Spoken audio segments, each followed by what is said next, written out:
Let's go, baby!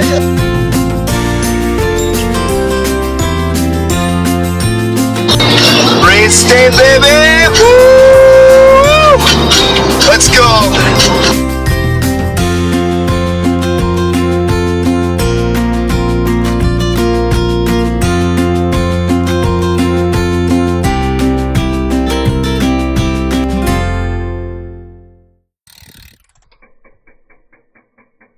Alrighty, everyone, this is the post-race Coeur d'Alene review. So I'm going to talk about leading up to the race, my race results, kind of what happened, what's going on. But yeah, let's dive in. So leading up to the race, we got up there on Wednesday, race was Sunday. I felt really good a couple days before.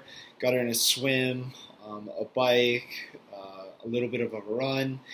I did feel a little bit tired the first day. I was trying to get used to the heat and with humidity. I'm used to the heat living in Arizona, but with the 70% humidity, it was a little bit much. So I think that had a little bit of effect on my first couple days up there. I do wish we got up there a day before to kind of acclimate a little bit longer just because of the humidity. So that's something kind of to think about in the future for these types of races. But otherwise, I felt really, really strong. I just was trying to find my lungs for the first 2 or 3 days. But so I got those warm-ups in, felt really good. The night before, I started to feel the nerves a little bit, but you know, they say if you don't feel nervous, you're in the wrong line of business, because you become too content. So, you know, I felt nervous a little bit, but I kind of got it out of my system, went for a little walk, meditated a little bit, and kind of got my head into the game. Once I got my head into the game, I felt amazing. I had to let my training take over. I knew that my training would take over in the race, but you just never know come race day what to expect. Really, it's different every time. Once I got into the water, I kind of had a plan to open up a little bit and try to avoid the mess of the mass swim of people. So I tried to take it a little bit wider from the buoys. I am a right-sided breather, but I tried to take it a little bit wider just to get some of that clean water. So I went around the buoys a little bit further than I would have liked. I would have liked to be on the inside of the buoys, but I was on the outside and tried to cut in on the corners to kind of cut down the time. I do think going wide did help me in the long run. It did save a little bit of energy, but I felt like I was out there forever. That was one of the problems that I had with going out so wide. So I feel like next time I should, try to stay on the inside a little bit more and cut in versus going out and cutting in. But the open water and the clean water was a lot better. So I finished the swim in an hour and 20, nowhere near where my numbers were going into the race, but I did want to conserve just a little bit because I knew it was going to be a very, very hot race, and the elevation and the elevation gain on the bike, I knew I needed to save a little bit more than normal. So I tried to save it in the swim a little bit more this time. So that was kind of my plan going into the swim. So I finished around 120, 122 on the swim. Transition was perfect. Got into transition. When I got into transition, felt really great. Took a Gatorade protein bar. Took half of that right before I got onto the bike. Transition was about 1:16, so I got out super quick. Was fast on that, which I felt actually helped me a little bit. I feel like when I don't sit and take a second to breathe, it actually helps me a little bit more in the long run because I can just keep going and keep moving. So I got on the bike. Bike felt amazing the first 15, 20 miles. It was great. Honestly, being there and riding the course virtually helped me immensely, I feel, because I kind of knew where the hard parts were and where I needed to conserve energy on downhills or even going up on some of the climbs. So mile 15, mile 20, I felt that I needed to take some nutrition. Wasn't getting quite hungry. I didn't feel that hungry sensation, but I definitely felt like I needed some nutrition.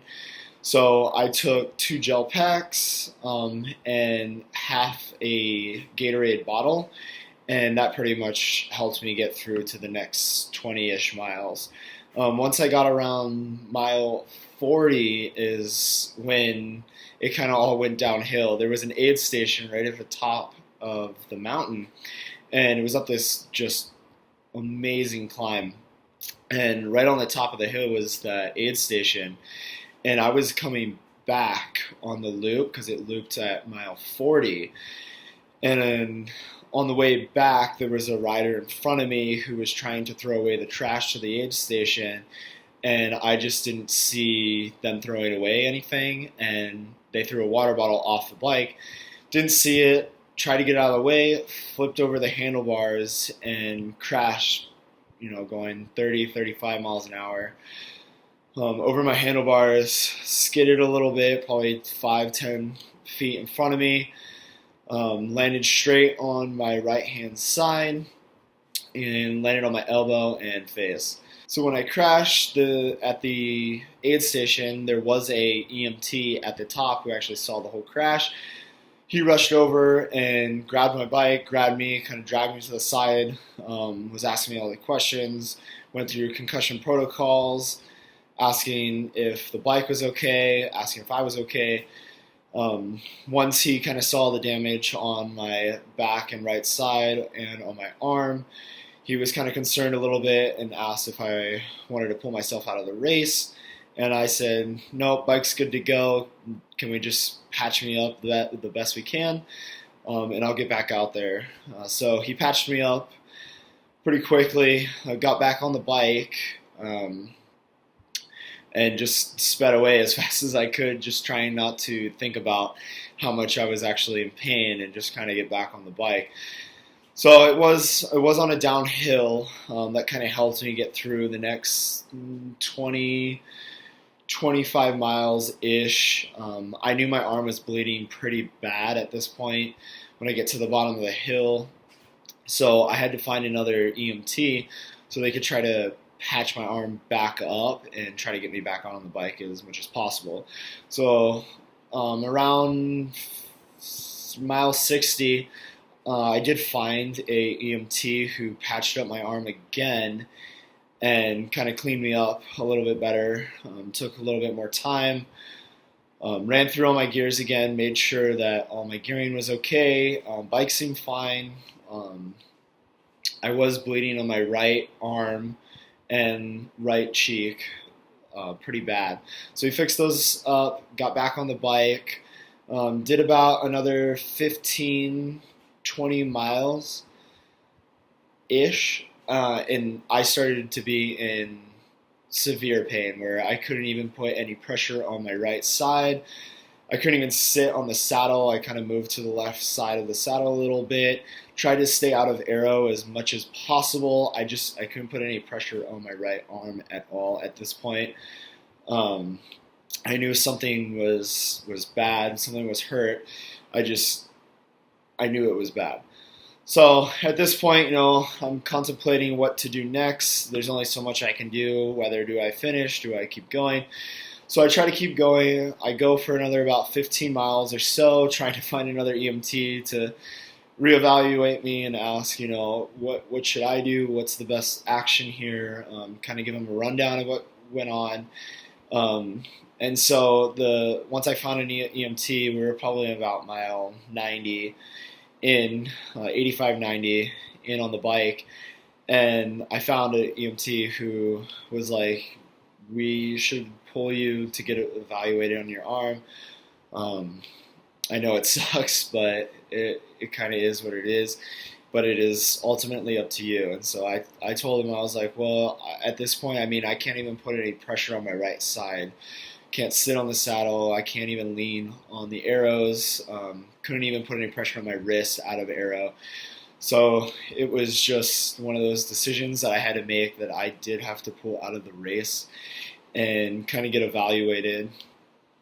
So I made it about 90 miles in on the bike once I got pulled out, and so they reevaluated me. At this point, I felt amazing. My nutrition was fantastic. I didn't feel any sort of pressure on my legs or soreness or tightness on my legs, other than what had happened during the crash. I felt amazing, and I wish it wasn't. I wish it was something that I could have controlled that pulled me out, but it was just. It is what it is, and it sucks. But hopefully we'll get healed up quickly and get back on the bike here shortly. So after I pulled myself from the race, and the EMT told me that I should go get my arm X-rayed, got it X-rayed. Small fracture in the elbow and sprained wrist, as well as some road rash down the whole right side of my body, back all the way down to my leg. So I am in a sling and a wrist brace for the next 10 to 15 days, reevaluate, get an MRI in 10 days to kind of see what's going on, how I'm progressing.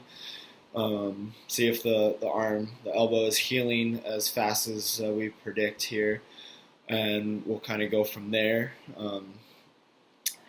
As far as the race, though, if I would have kept going, I definitely felt like I would have been okay. Otherwise, with nutrition and hydration, as hot as it was, I think race temperatures hit about 105 at its peak, but I ultimately felt amazing that I definitely could have run if I didn't crash. But sometimes the course gets the better of you, and this time it definitely did. But we'll get on the back on the horse and start training again here shortly. What's next is to kind of recuperate a little bit. I have 10 to 15 days in the sling, see how my arm feels, kind of get some walks in, hopefully get on the bike in the next week or so. Just kind of take it easy for the next 2 weeks to recover a little bit more. I do have a few Ironmans lined up this season, so kind of get ready for those. I have Ironman Oregon that I have planned. Not sure if I'm going to quite make that one, but it is on the docket for me to go to. I would like to try to get an entry into Ironman Arizona, and Santa Rosa is another one that is on my list to kind of look out for. But kind of just play it by ear as of right now, just with my arm and kind of things, how things go with it. But yeah, so when things knock you down, you have to get back up. And I set out a goal to make it to Kona and win Kona eventually. I don't know when that is, but I am planning on still winning Kona. But you can't just let it leave you down on your feet. You have to get back up and get back up swinging again. So that's kind of my plan as of right now, is to not let this setback keep me down, and just get back up and keep fighting, because I definitely want to make it to the World Championship and win, and hopefully get on that pro circuit. But we'll see what happens. Thank you all for staying with me here and supporting me through everything, and keep supporting me, and I'll support you guys through everything, and appreciate everything. Thank you guys.